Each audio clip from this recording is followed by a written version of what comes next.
To share with you today, and I'm anxious to hear all of it. So I'm just going to turn it over to him. Please give him your undivided attention today. Do you know how to get this started? I have no idea. Do what? How do I get this started? From here. There you go. Testing. Is this thing on? We're already starting out real good here, y'all. My name is Ricky Alexander. I'm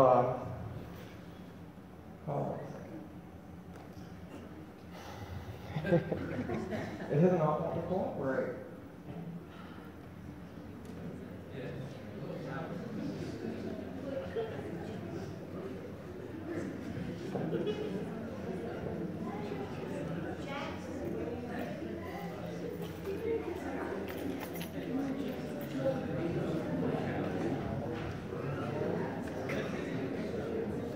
Mr. Otter!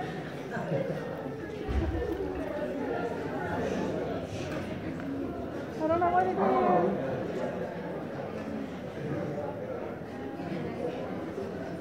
Huh? Start the PowerPoint presentation. It's dual screen mode. It's Windows or PowerPoint's always been designed like that. Okay. For whatever reason, whenever you exit out of a PowerPoint, it automatically switches back to the dual setup like that. Okay. Alright, thank you. Yes, sir. Alright, maybe now we can get this off without a hitch. That's my life. Everything goes off like that. Anyway, my name is Ricky. I'm a victims advocate. I work missing persons cases across the state. I've lived in Adamsville all my life. Now I live in Parsons. Does anybody know where Parsons, Tennessee is? A few of y'all. It's a little bitty town.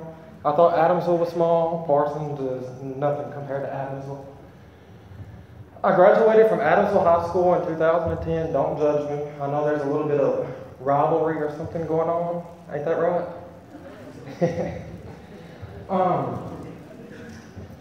In working missing persons, I worked with law enforcement, CBI, FBI, U.S. Marshals, media all across the state. I've been on the TV show Nashville. Has everybody seen Nashville? That was a little intimidating. And I was also in a movie called Jane Doe last year. And let me tell you, you can work missing persons all day long, and it's nothing compared to whenever Hollywood calls.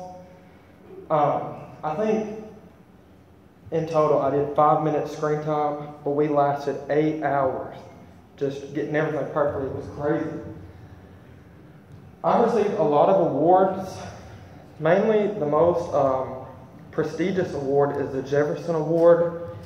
That is do you guys know who Jacqueline Kennedy is? The First Lady, JFK's wife.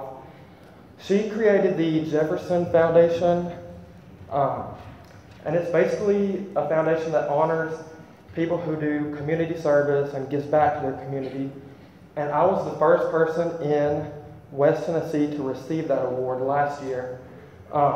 And the thing about the Jefferson Award is you're voted by your community. So to know that your community sees what you do and wants you to be honored, that was very meaningful to me. How many of you guys know who this is? That's right. What do you guys know about Holly Bobo? She was murdered, yeah. In 2011, April 2011, I was in Adamsville. Well, actually, I was at one of my friends' a little girl's cemetery. She had just passed away, and I was at her gravesite when all of a sudden a flurry of text messages started coming in. There was this girl's picture and a description of her being missing. And I'm thinking, at this time, y'all probably don't remember, I'm old and we had our little forwards, text messages, do this into 8 people, kind of like you get on Facebook all the time. That's kind of annoying. So whenever I got her photo, I was like, Parsons, Tennessee. First off, I didn't know where Parsons was. I'd never been there. But here I am thinking, there's no way this has happened right here at home. There's no way this girl got kidnapped at home. That just doesn't happen here. So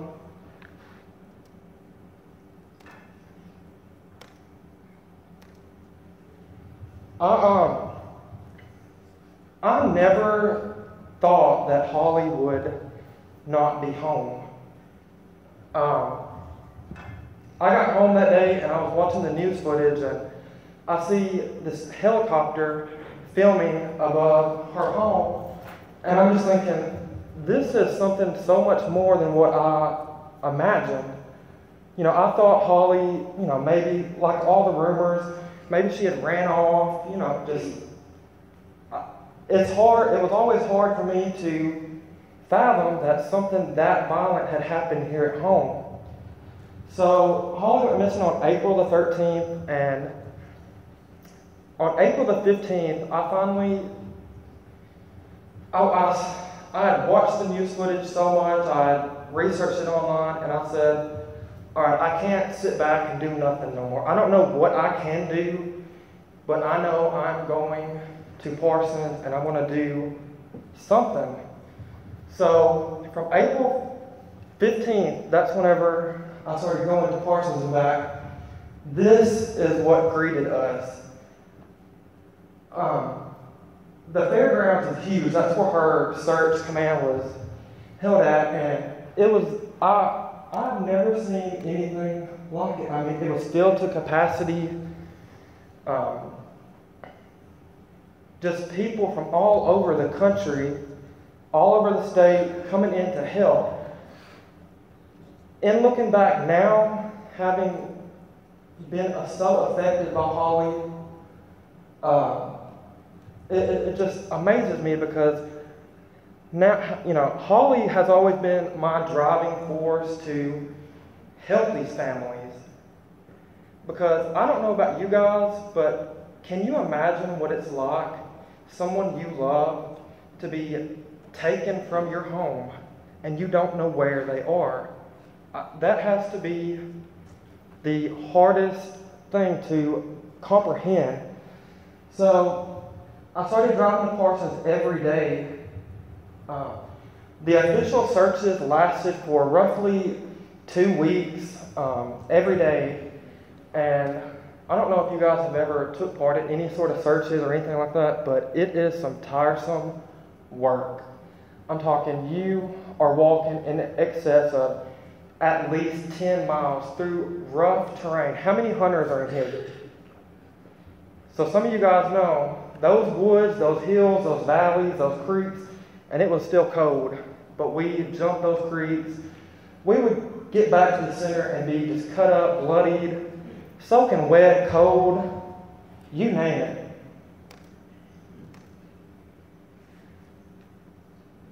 Every one of us at some point or another complains about, oh my gosh, I hate living in a small town, there's nothing to do. But time and time again, I've been able to see firsthand how remarkable it is being in a small town whenever something hits the fan. And I think you guys can probably relate, because a few years ago there was a guy named Aaron Bell, and he was a student here. The last time I was in this auditorium was for Aaron. And he fought and fought and fought cancer, and finally it just got too much, and everyone just supported the family, supported Aaron, came out in droves, and it's always been just amazing to me to see how people care for one another. We live in such a crazy world right now. It's not cool, it's not... You're kind of looked down upon nowadays if you have a heart and care about human beings, and it's always been just so amazing to me to see how the mankind really is whenever stuff hits the fan. This is whenever Holly went missing, of course, the school services, they donated their school buses, and we had, at any given time, 10 buses going in and out to search zones. And those buses was always filled to capacity. There was standing room only. And I do have a little bit of a funny story. We had just got done searching one day. I mean, we was tired, we was wet, and the little folks in Parsons, we didn't know it was going to rain for 8 hours, but that didn't stop us from searching. So we get back on the buses, we're tired, hungry, wet, and right across from me, this guy probably should have never been in this search team, but we allowed him to because anybody that wants to help, we are more than welcome to have it, because one extra person is 2 other feet and 2 other eyes that can see something that we don't see. Well, lo and behold, and this would only happen to me. If you understood my life, you would know the craziest, most random, awkward things happen in my life. All of a sudden, I look over at this guy, and he takes his hat off his head and starts throwing up in his hat. And I'm just sitting here, making god-awful faces. I'm one of those, I can't hide my facial expressions whenever I see some stuff like that. So if he was looking at me, there's no telling what he's thinking. This guy's probably, disgusted by me, crazy. And would you guys no, this guy put his hand in his daggum hat and opened the window and just started chunking it out the window. And I'm just sitting there thinking, get me back to this command center before I'm going to be the next one throwing up.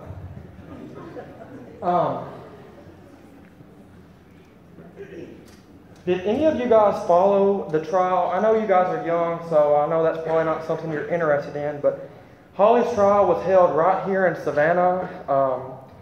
Holly's case is the most expensive, most extensive case that's ever been done in Tennessee history. If you guys followed the trial, and I'm not going to get into all the graphic stuff because I don't think that's how I should best honor Holly. This is Yellow Creek Church. This photo was taken 2 days after Holly went missing. During the trial, we heard graphic testimony over and over and again. Very emotional, very hard to sit through. And then it's very hard to sit through, but you have 30,000 people online watching your every move and commenting, and it's just rough.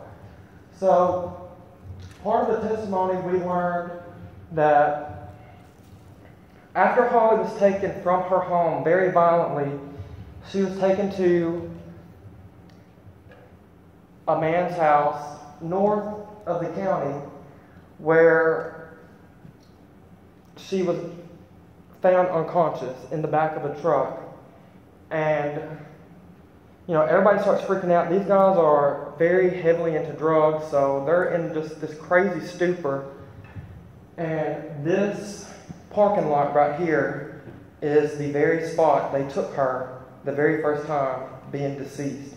We had no idea of knowing that, and I've never shared that story with anyone, but looking back on those photos now, it's haunting. It's very haunting knowing that we was there in droves. I mean, there's people as far as the eye can see. Looking back now, this spot was I always had a very weird feeling about it. Have you guys ever had a weird feeling about a certain spot and just like, I'm going to stay away from there? Whenever I showed up, that's exactly what I thought about this place. But they did give out free food, so I was fine with it. This is back at the command center.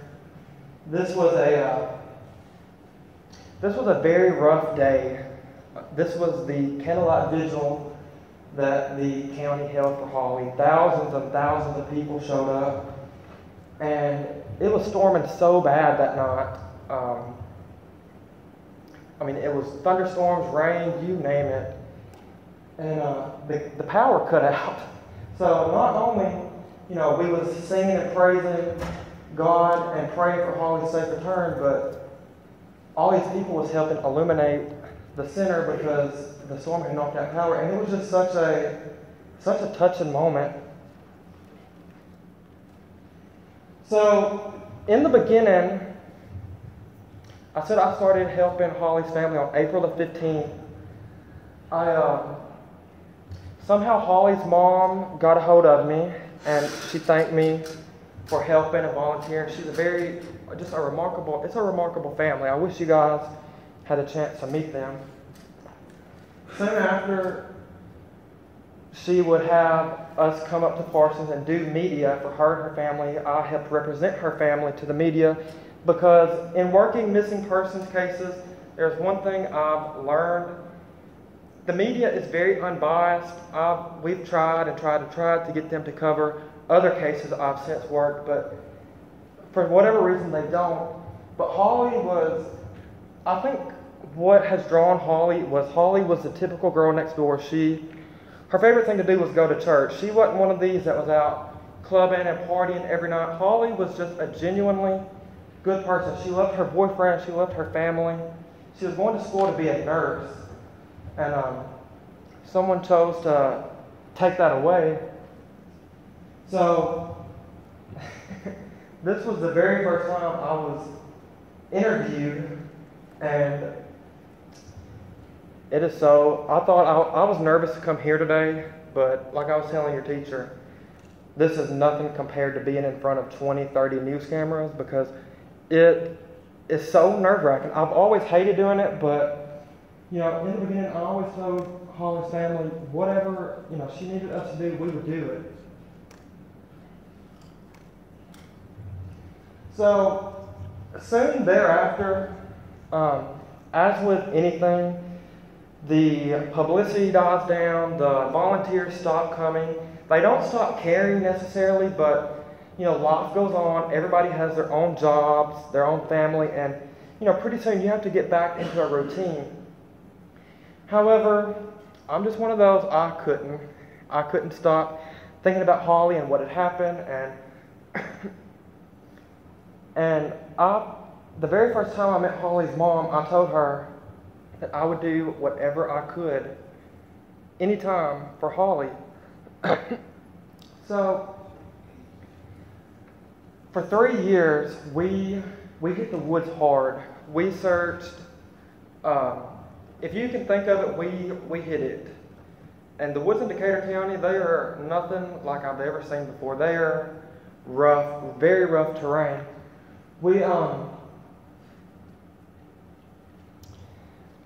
I told myself I would never tell this story again, but I want you guys to know. On one particular search, we had been searching for 3 or 4 hours, and we decided to break up for lunch. And we met at a location near where we were searching, and all of a sudden, this vehicle shows up. And, I'm just thinking, once again, I like food, so I'm just thinking, where's the food at? It was very tired. We was all just run down, and I would have to get up at 5 in the morning to drive up there to be searching at 6. So, anyways, this vehicle shows up and gets out, the driver gets out, and I'm just thinking, what's going on here? Is there a problem? And Holly's family, they're like, you guys need to get back in the vehicle. We've got our guns loaded, this and that. But I'm nosy, so I'm just sitting here peeking out the window. And the guy that was there confronting us, cussing us, and just going crazy on us turned out to be the guy responsible for Holly's kidnapping and her death. So, some of my best memories come from searches. Some of my hardest memories come from searching. It's a very selfless act because, like I said, though it's rough out there, and it takes a very unique kind of person that wants to endure that because, it's hot, you're sweaty, you're tired, and there's I always thought driving up to Parsons, this could be the day that I and my team walk up on Holly. And while I wanted Holly found more than anything in this world, I prayed that she'd be found every single day. I guess it was selfish of me, but emotionally and mentally, I didn't want to be the one to walk up and see that. You have about 9 minutes left. Okay. So this is Holly's family. That's her cousin Whitney. She's a country music singer. That's her brother and her dad. We was always goofing off on churches. It's not always, serious, fun and games. We did have fun. This is one of the things I'm most proudest of. This is the Holly Bobo Across America campaign. We had this idea, there's people across the country interested in Holly, and Holly could be anywhere in the world. So we had this idea to put the decals on the back of 18-wheelers that go across the country. We traveled all over. Another part of, doing missing persons cases is posting flyers. We traveled everywhere doing just that. One of the most crazy things we did in posting the flyers was for whatever reason, we decided we wanted to go to Memphis. Memphis is such a big hub for child trafficking. Trafficking is where people take these people and sell them. It's crazy, but we went and we was met with some pretty fun characters. The media, it can get very overwhelming. They're there 24/7, but you have to have the media in order to get her found. I mean, if nobody knows her face, how are you going to find, how do you know somebody's missing? This was right after it was announced that Holly was no longer with us. We had a vigil for Holly, and the girl in the blonde is Holly's best friend. Her name is Mary, and the girl in the brownish hair, her name is Tiffany. She was very loyal to us. She came to every church. She helped us out very much.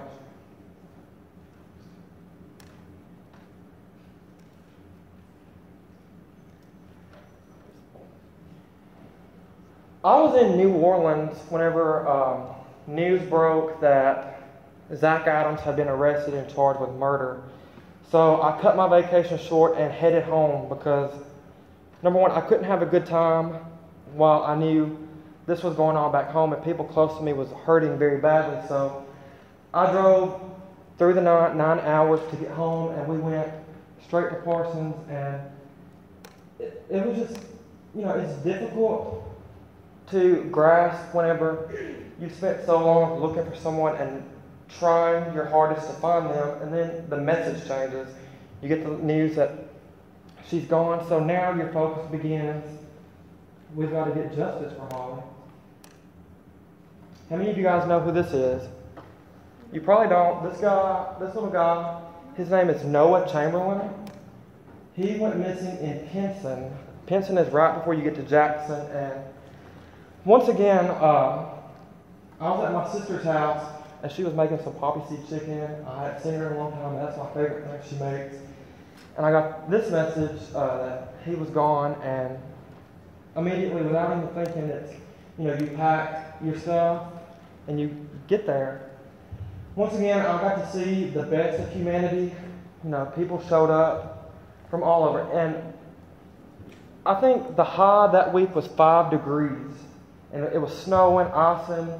It was even more rough, than whenever Holly went missing, because number one, you're battling the cold, and there was a lot of health issues that came up.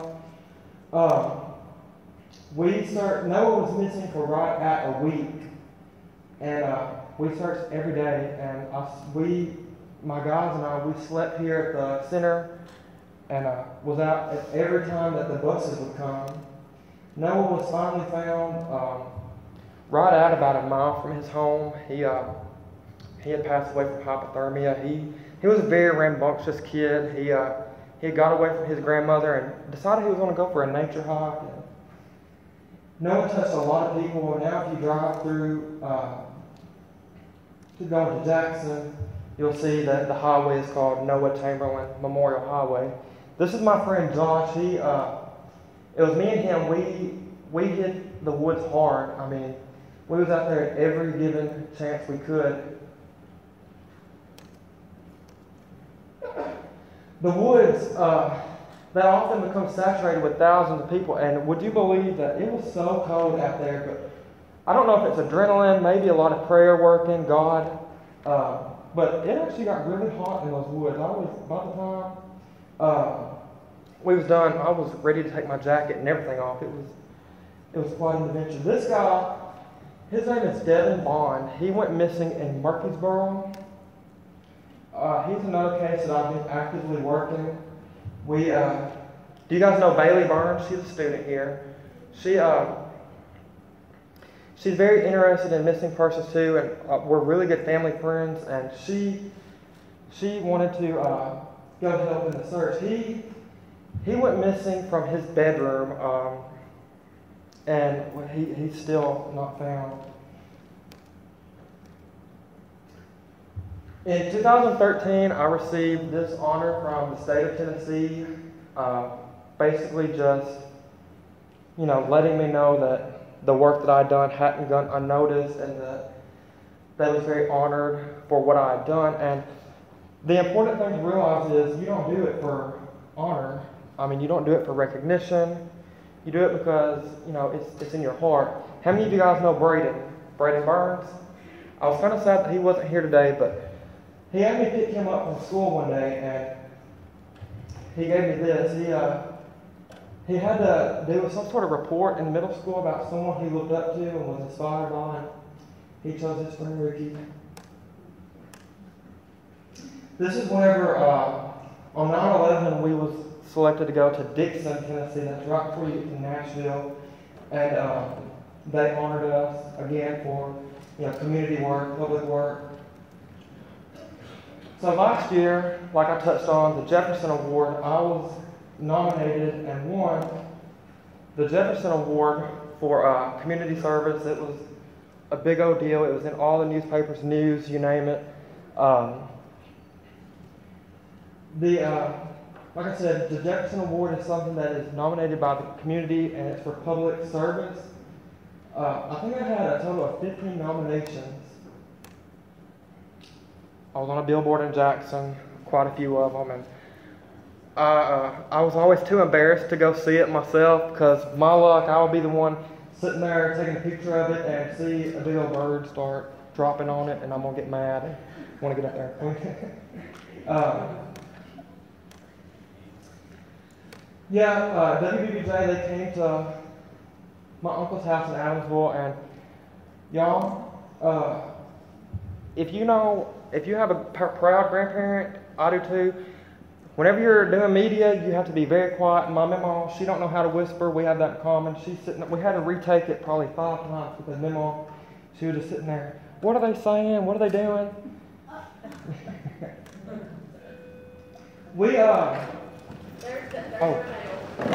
Well, thank you guys so much.